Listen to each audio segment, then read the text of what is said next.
மேத்தான்னு ஒருத்தர் இருந்தார். பெரியகுளம் நகரசபை தலைவர். மேத்தா நான் எம்எல்ஏவாக இருக்கும்போது எம்ஜிஆரிடம் என்னைக்கு தேதி வாங்குறார். சமரசத்தை அனுப்புங்க எங்கள் ஊருக்கு, மீட்டிங் நடத்துகிறோம். நீங்கள் தான் சொன்னால் தான் அவர் வருவார் அப்படின்னு எம்ஜிஆர். நான் உட்காந்து இந்த பக்கம் இருக்கிறேன், தலைவர் இப்படி இருக்கார், மேத்தா இப்படி கேள்வி கேட்குற 3 பேருங்கும்போது அவர் கூப்பிட்டு எப்போ வரல அப்படின்னாரு.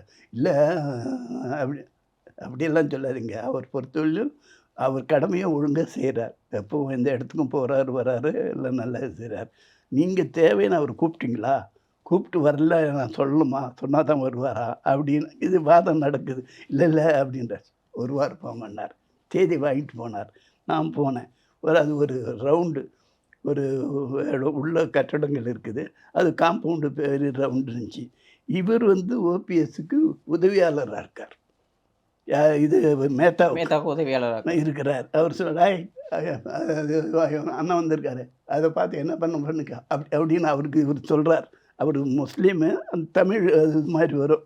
கனமான குரல், வார்த்தைகள் இது வரும். அது அவர் பார்த்துங்க என்ன அப்படிங்கிறார். நம்ம அப்படின்னு சொல்லிட்டு என்னிடம் உங்கள் தேவை என்ன, ஆசை என்ன, இங்கே எது சாப்பிட்றீங்க, என்ன வேணும்னு என்கிட்ட கேட்டு அது நான் செய்ய தயார். அது தலைவர்கிட்ட சொல்லாதீங்க, நான் பார்த்துக்கிறேன் அப்படின்னார். அதெல்லாம் ஒன்றும் நான் அப்படின்ற அளவுக்கு நாங்கள் இருந்தோங்க. அப்படி இருந்தும்